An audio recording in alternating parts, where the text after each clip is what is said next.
How's everybody doing? You know, I wanted to take a moment and talk to you guys a little bit. I've been sitting here by this lake fishing all week, and man, I'm just having a ball catching fish out here. But it's kind of funny, and there's this picture that keeps kind of coming to my mind.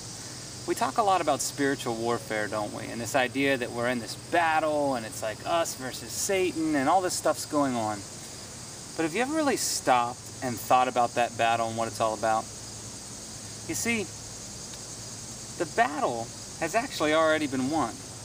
Like, if you've asked Jesus into your life, then you're fighting from the winning side. Like, it's not like a normal game where you start and there's a winner and a loser. Like, we're starting this thing from the stance of victory. We're not fighting for it. And I kept thinking as I was sitting out here by this lake fishing, it's a lot like this, you know? Like, I'm sitting here looking at all these fish. They're jumping all over the place right now. Now, I can't catch those fish by commanding them to get up here on the bank or to jump on my hook. I have no business doing anything with those fish. I can't see them unless they jump out of the water.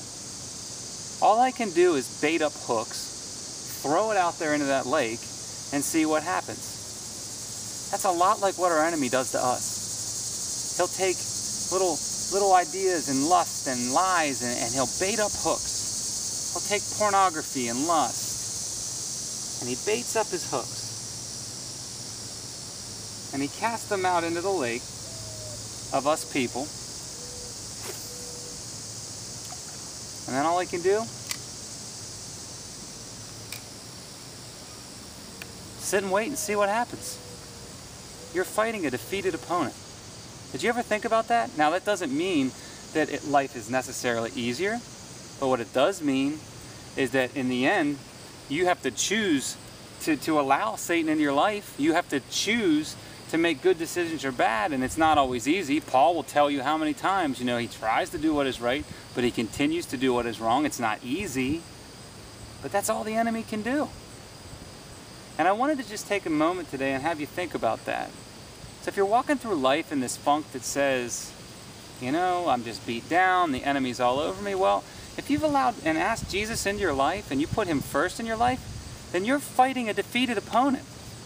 And that should make you walk in a different way, not with a swagger, but in a confidence that says there's a day coming when God says enough and the war's over. You are fighting a defeated opponent.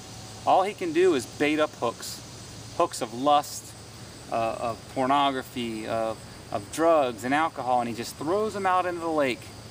And then he just waits to see who takes the bait.